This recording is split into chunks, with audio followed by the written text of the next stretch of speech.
Hello friends, welcome to LK academy. मैं Akash Mehta.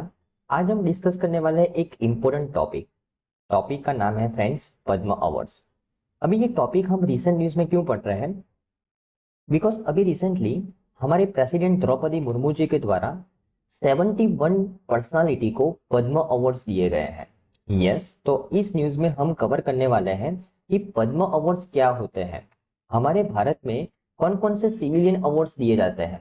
Civilian awards के अलावा गैलेंट्री अवार्ड्स भी हम देते हैं। तो वो गैलेंट्री अवार्ड्स किसको मिलते हैं, सिविलियन अवार्ड्स किसको मिलते हैं, उनकी एलिजिबिलिटी क्या है और ये अवार्ड्स किसको मिल सकते हैं, ये सभी के बारे में हम डिटेल में चर्चा करेंगे। राइट। अगर मैं पद्म अवार्ड्स की बात करूं ना फ्रेंड्स, तो पद्म अवार्ड्स बेसिकली 3 टाइप के होते हैं। सबसे हाईएस्ट पद्म अवार्ड है पद्म विभूषण फ्रेंड्स। उसके अलावा सेकंड ऑर्डर पद्म भूषण और थर्ड ऑर्डर पद्मश्री है। तो पद्म अवार्ड्स में सबसे हाईएस्ट कौन सा अवार्ड है? पद्म विभूषण, सेकंड हाईएस्ट पद्म भूषण और थर्ड हाईएस्ट पद्मश्री अवार्ड है। राइट। ओके, ये पद्म अवार्ड्स का जो एस्टेब्लिशमेंट हुआ वो 1954 के अंदर हुआ।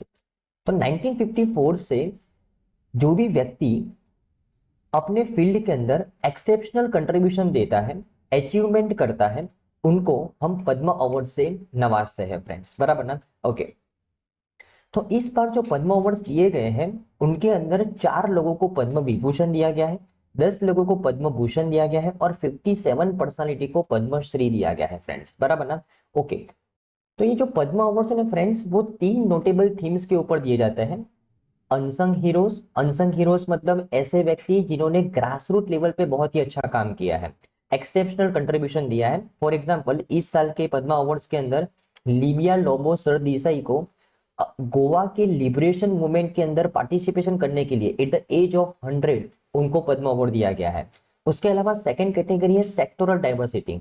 अगर कोई व्यक्ति arts, public affair, science and engineering, social work, trade in industry, medicine, sports and literature के अंदर अच्छा कंट्रीब्यूशन करता है तो उनको पद्म अवार्ड्स दिया जाता है। और उसके अलावा इंडियन सिटीजन ही नहीं, जो पर्सन ऑफ इंडियन ओरिजिन है, ओवरसीज सिटीजन ऑफ इंडिया, ये जितने भी व्यक्ति जो इंडिया से बिलोंग करते हैं और इंटरनेशनल लेवल पे रहते हैं, अपना कंट्रीब्यूशन देते हैं, इंडिया को रिप्रेजेंट करते हैं, बराबर ना, उनको भी पद्म अवार्ड्स दिए जाता है। तो फॉर एग्जांपल ओसामू सुजुकी, जिनको इस बार पद्म विभूषण मिला है, वो एक इंटरनेशनल पर्सनालिटी है जिन्होंने इंडिया को ग्लोबल लेवल पे रिप्रेजेंट किया है। राइट। तो पद्म अवार्ड बेसिकली 3 थीम के ऊपर दिया जाता है।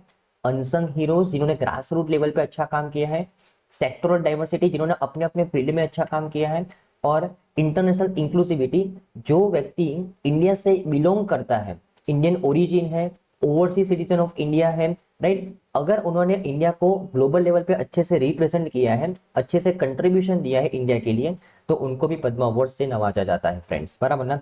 ओके।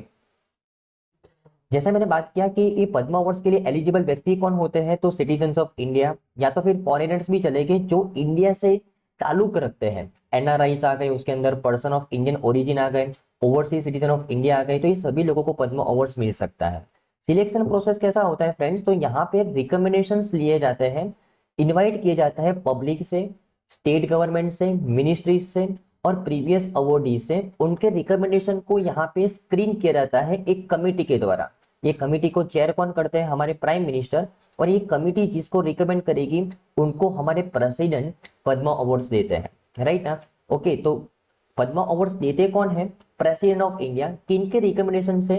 तो एक कमेटी बनाई गई है जिनके चेयरपर्सन होते हैं प्राइम मिनिस्टर, उनके रिकमेंडेशन से। और ये प्राइम मिनिस्टर जो कमेटी के चेयरपर्सन है, वो कमेटी किसमें से स्क्रीन आउट करती है? तो जो रिकमेंडेशंस पब्लिक ने दिया है, स्टेट गवर्नमेंट्स, मिनिस्ट्रीज और प्रीवियस अवॉर्डीज ने दिया है, उसमें से स्क्रीन आउट करती है, बराबर ना? ओके। ओके। तो इस बार कुछ जो नोटेबल पर्सनालिटीज है जिनको पद्म विभूषण, पद्म भूषण और पद्मश्री मिला है, उनका लिस्ट आप यहाँ पे देख सकते हो। तो ये तो हमने बात की फ्रेंड्स पद्म अवार्ड्स की, जो अभी रिसेंट न्यूज में है कि हमारे प्रेसिडेंट ने 71 पर्सनालिटी को पद्म अवार्ड्स दिए।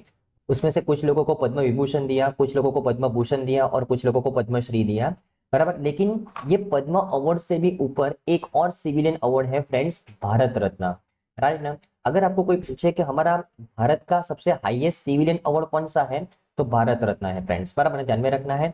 तो भारत रत्न कौन देता है फ्रेंड्स? तो ये भारत रत्न भी प्रेसिडेंट देते हैं। किनके रिकमेंडेशन से? तो प्राइम मिनिस्टर के रिकमेंडेशन से। भारत रत्न प्रेसिडेंट के द्वारा दिया जाता है। एक साल में मैक्सिमम 3 व्यक्ति को भारत रत्न दिया जा सकता है फ्रेंड्स, बराबर ना। ओके ओके, ये तो हमने बात की फ्रेंड्स सिविलियन अवार्ड्स के बारे में। हमारे देश में गैलेंट्री अवार्ड्स भी दिया जाता है। गैलेंट्री अवार्ड्स, ये गैलेंट्री अवार्ड्स मिलिट्री पर्सोनल को दिए जाते हैं फ्रेंड्स, जिन्होंने बहुत ही एक्सेप्शनल कंट्रीब्यूशन दिया है हमारे देश के लिए। उन मिलिट्री पर्सोनेल्स को एक गैलेंट्री अवार्ड से नवाजा जाता है फ्रेंड्स। अभी गैलेंट्री अवार्ड्स भी 2 टाइप के होते हैं। कुछ गैलेंट्री अवार्ड्स जो पीस टाइम गैलेंट्री अवार्ड्स है, और कुछ गैलेंट्री अवार्ड्स जो वॉर टाइम गैलेंट्री अवार्ड्स है। अगर मैं वॉर टाइम गैलेंट्री अवार्ड्स की बात करूं फ्रेंड्स, तो उसमें सबसे हाईएस्ट अवार्ड होता है परमवीर चक्र। यस, ये परमवीर चक्र एक ऐसे मिलिट्री पर्सनल को दिया जाता है जिन्होंने वॉर टाइम सिचुएशन के अंदर दुश्मन के सामने बहुत ही बहादुरी दिखाई है फ्रेंड्स। उसके अलावा सेकंड हाईएस्ट अवार्ड है महावीर चक्र, और थर्ड हाईएस्ट अवार्ड है वीर चक्र, बराबर ना। ओके, ये war time gallantry awards military personnel को ही दिया जाता है कि जिन्होंने वॉर टाइम सिचुएशन के अंदर बहादुरी भरा काम किया है। लेकिन अगर मैं पीस टाइम गैलेंट्री अवार्ड्स की बात करूं, उसमें सबसे हाईएस्ट अवार्ड है अशोक चक्र, सेकंड हाईएस्ट अवार्ड है कीर्ति चक्र, और थर्ड हाईएस्ट अवार्ड है शौर्य चक्र।